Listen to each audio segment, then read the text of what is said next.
है, परंतु एक व्यक्ति के अपने शरीर में विजाति भेद थोड़ी होगा, वो तो उसका ही एक शरीर है। ग्रॉस रूप में तो वो पूरा एक शरीर एक ही कहलाएगा, इसलिए ब्रह्म में विजाति भेद भी नहीं है। ब्रह्म जैसा कोई दूसरा नहीं, इसलिए सजाति भेद नहीं।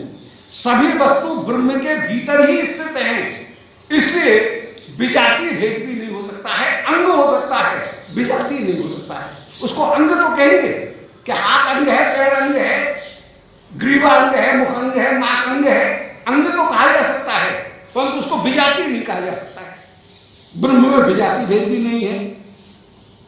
स्वगत बोले, स्वगत भेद ब्रह्म में जरूर विराजमान है, परंतु पूर्ण स्वगत भेद भी नहीं है। स्वगत भेद का मतलब है जैसे एक वृक्ष की तना, डाली, पत्ती, फल, ये एक वृक्ष के भीतर है और इनमें आपस में भेद है।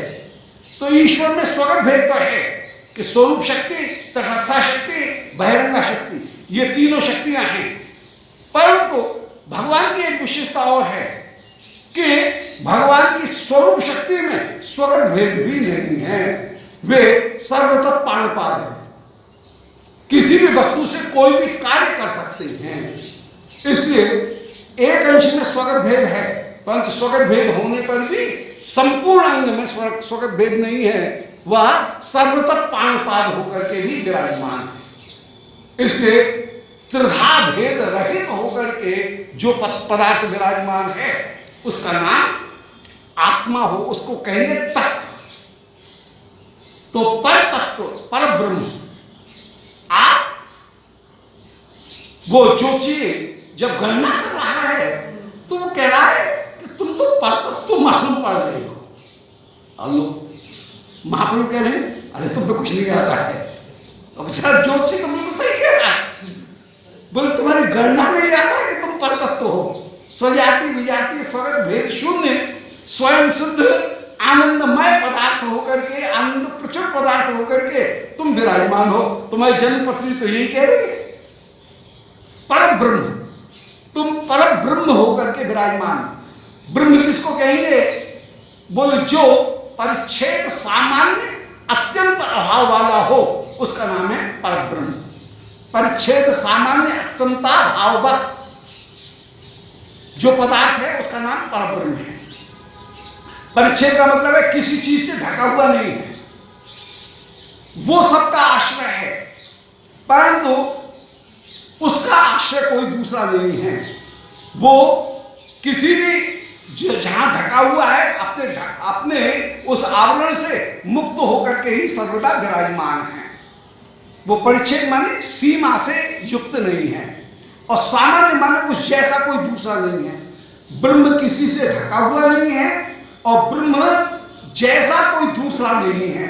जाति नहीं है ब्रह्म में, जाति भेद से भी रहित है। ऐसा जो सबका आश्रय पदार्थ है, अनन्य निरपेक्ष होकर के जो पदार्थ है, उस पर वो पदार्थ आत्म पदार्थ है, वो ही ब्रह्म है। तो पर तत्व पर ब्रह्म और परम ईश्वर। परम ईश्वर का तात्पर्य है कि तुम्हारी जन्मपत्री ये कह रही है कि तुम कर्तुम अकर्तुम अन्यथा कर्तुम। ईश्वर की परिभाषा है कर्तुम अकर्तुम अन्यथा कर्तुम, मुख्य परिभाषा। जो करना चाह रहा है, जो होना चाहिए वो नहीं हो, जो नहीं होना चाहिए वो हो। जिस वस्तु से जो वस्तु होनी चाहिए वो वस्तु न होकर के तीसरी वस्तु हो जाए, ऐसी सामर्थ्य जिसमें है उसका नाम है ईश्वर। तो तुम परतत्व माने आनंद में स्वयं सिद्ध भेद शून्य पदार्थ हो, परब्रह्म माने परिच्छेद से रहित और अद्वैत पदार्थ होकर के तुम विराजमान हो, ब्रह्म होकर के विराजमान हो। और परमेश्वर माने कर्तुम अकर्तुम अन्यथा कर्तुम, सर्व समर्थ होकर के तुम विराजमान हो। देख प्रभु मूर्ति सर्वज्ञ है ठाकुर। प्रभु के उस स्वरूप को देख करके और प्रभु के हाथ को, जन्मपत्री को देख करके वो जो सर्वज्ञ था वो तो पागल हो गया है, वो तो भ्रमित हो गया। बोल कैसे कहें, क्या क्या कहें। ये यहाँ पर दिख रहे हैं, परंतु इनकी जन्म पत्री तो ये है। तो वो ये श्रीमद् महाप्रभु के देख करके बिल्कुल आश्चर्य विस्मय से युक्त होकर के विराजमान हो गया। बलिते ना पारे किचु मौन धारे, कुछ बोल नहीं सका, मौन धारण करके बैठ गया। प्रभु बार बार प्रश्न करें, कुछ कहो कहो, कुछ तो कहो। तब उसके मन में जो आया वो कहने लगा, वो निमाए अब तुम कौन थे बताओ।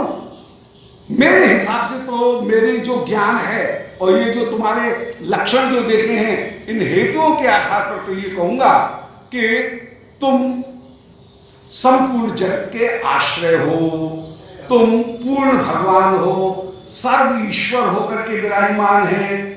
पहले जो तुम थे उस स्वरूप को कोई नहीं जान सकता है।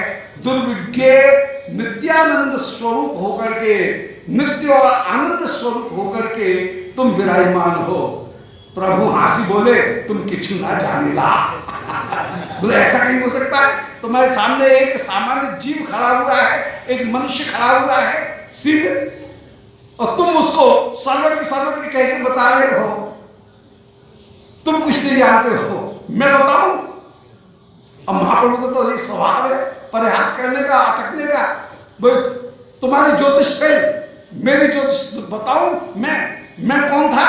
बोले पूर्व जन्म में मैं एक गोप राजकुमार था। जय जय वृंदावन बिहारी लाल की जय। लीला में सत्य कह रहे हैं और कुछ भी नहीं बता रहे।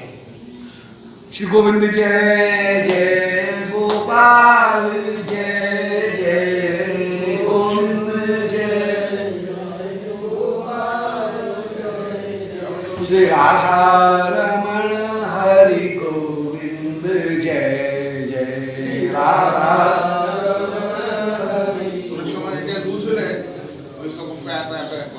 बोलो निताय गौर हरि